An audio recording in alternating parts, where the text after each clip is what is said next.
नमस्कार, सुप्रभात आप सभी शिक्षक साथियों को।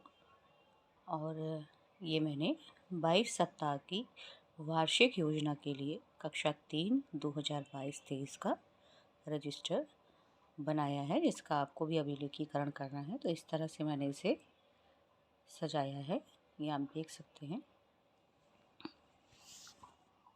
इसके अंदर का जो भी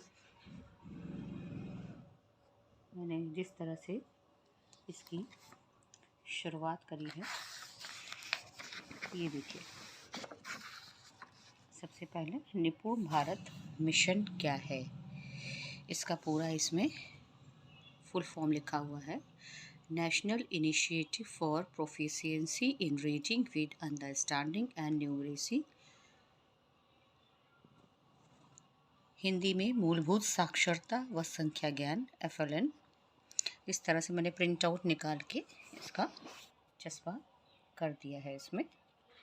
और इसके बाद मैंने यहाँ पर ये निपुण भारत की जो कक्षा 1, 2, 3 के लिए और बाल वाटिका के लिए ये दक्षताएं हैं, गणित की और भाषा की, वो चस्पा कर दी है इस तरह से।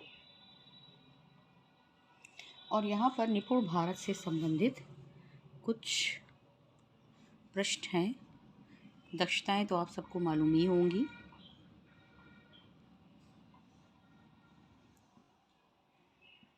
ये मैंने गणित बाल वाटिका की दक्षताएं लगाई। इस तरह से आप सभी कक्षाओं की लगा सकते हैं। जैसे मैंने एक आपको दे दिया है, कक्षा 1 का भी, 2 का, 3 का, 4 का आप दक्षताएं इस तरह से चस्पा कर सकते हैं।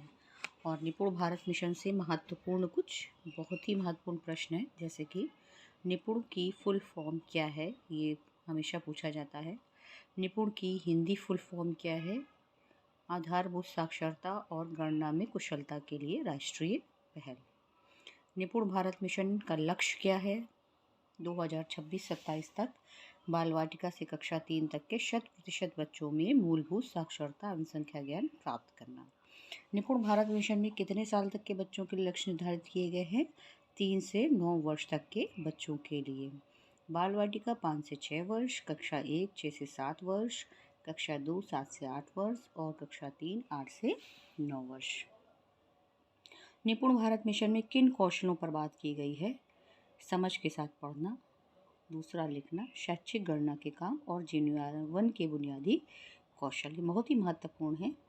निपुण भारत मिशन कब लॉन्च किया गया था। 5 जुलाई 2021 को स्कूल शिक्षा साक्षरता विभाग द्वारा शिक्षा मंत्रालय ये लागू किया गया था। तो इस तरह से आप भी या तो इसको लिख सकते हैं या इसका प्रिंट आउट निकाल करके आप चस्पा कर सकते हैं। इसके बाद मैंने और कुछ भी ज़्यादा इसमें नहीं किया है, क्योंकि कक्षा 1 के रजिस्टर जो मैंने बनाया है उसमें मैंने पूरा शुरुआत में लिखा हुआ, अगर आप कहेंगे तो मैं उसका PDF आपको सेंड कर दूँगी और आप इस तरह से भी चस्पा करके कर सकते हैं। कक्षा 1 मेरे चैनल पर जाके कक्षा 1 के रजिस्टर का शुरुआत में मैंने जो पूरा उसका डिटेल दिया है निपुण भारत मिशन का, ये आप देख सकते हैं। इसके बाद यहाँ से ये साप्ताहिक कार्य योजना कक्षा 3 की, साप्ताहिक कार्य योजना कक्षा 3 का ये प्रारंभ हो गया है। इसको मैंने 6 कॉलम बनाए हैं इसके। एक दिन दिनांक का, दूसरा भाषा के कालांश का और भाषा का जो कार्य योजना है वो है। इसके बाद गणित के कालांश का एक कॉलम है और गणित की कार्य योजना है। और इसके बाद जो हमारे बच्चों के शेष पीरियड बचते हैं, EVS इंग्लिश और संस्कृत, उसका एक कॉलम है। और आखिरी में सह पाठ्यक्रम छात्र कौशल गतिविधियाँ, एक जो हमारे उसमें पाठ्यक्रम में दिया गया है। तो इस तरह से मैंने 7 कॉलम्स माफ़ कीजिएगा, 3 3 6 2 7, ये 7 कॉलम्स बना रखे हैं।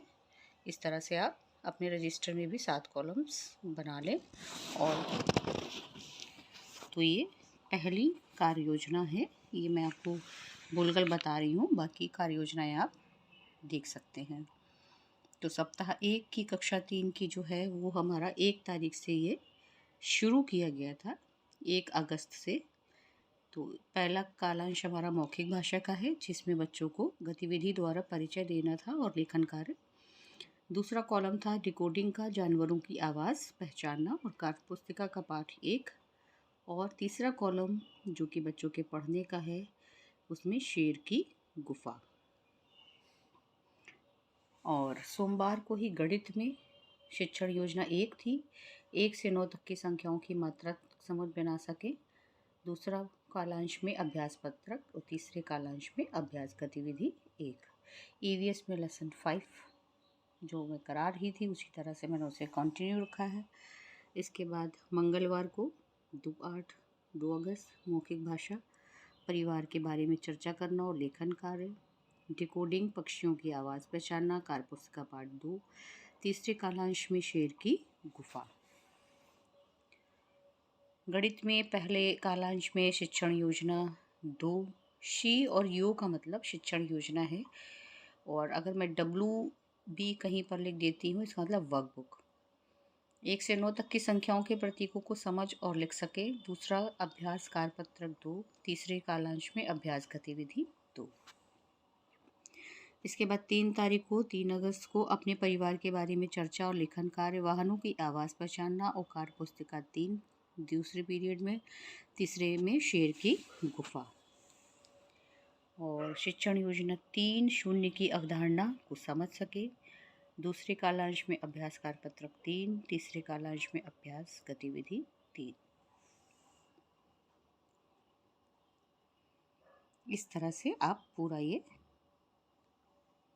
साप्ताहिक कार्य योजना कक्षा 3 की देख सकते हैं। इसमें फिर गुरुवार को तीनों शिक्षण योजनाओं को फिर से पुनरावृत्ति करवाई गई है। और 5वें दिन तीनों शिक्षण योजनाओं का पहले पीरियड में समीकरण किया जाएगा। दूसरे में मैंने सीख लिया आकलन पत्र जो आया है पत्रक, वो बच्चों को हल करवाया जाएगा। और जब ये आकलन पत्रक बच्चे भर लेंगे तो उसके आधार पर उनको समूह A और B में बांटा जाएगा। और 6वें दिन हम रेमेडियल कार्य करेंगे। जब हम समूह बना लेंगे तो उसके हिसाब से जो कमज़ोर बच्चे हैं उन्हें हम रेमेडियल कार्य करवाएंगे, और जो B ग्रुप के बच्चे हैं उन्हें पुनरावृत्ति का कार्य देंगे और गृह कार्य करेंगे। तो ये है शिक्षण योजना सप्ताह 1 की कक्षा 3 की। अब आगे आप अन्य शिक्षण योजनाएं 5 तक देख सकते हैं। सप्ताह 2,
सप्ताह 3 कार्य योजना कक्षा 3।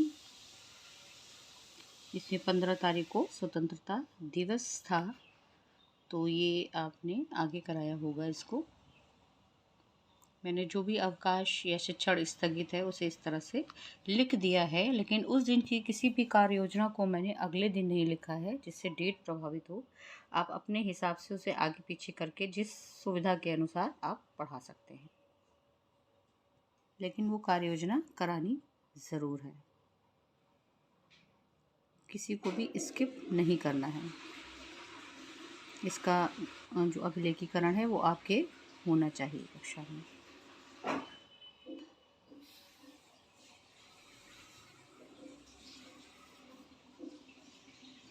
इसके बाद 18 तारीख को फिर कृष्ण जन्माष्टमी थी, ये भी मैंने यहाँ पर मेंशन कर दिया है।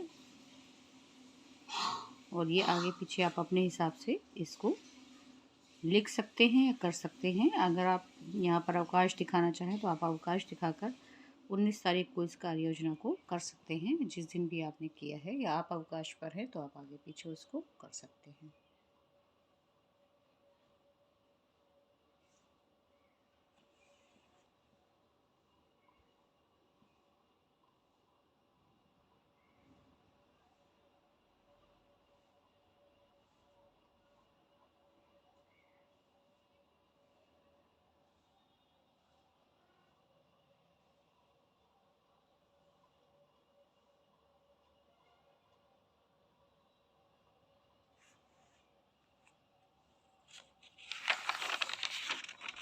कार्य योजना 4, सप्ताह 4 की कक्षा 3।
सप्ताह 5 कार्य योजना कक्षा 3।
ये थी सप्ताह 5 तक की कक्षा 3 की कार्य योजनाएं। आगे की कार्य योजनाएं भी मैं वीडियो बना के शेयर कर लूँगी।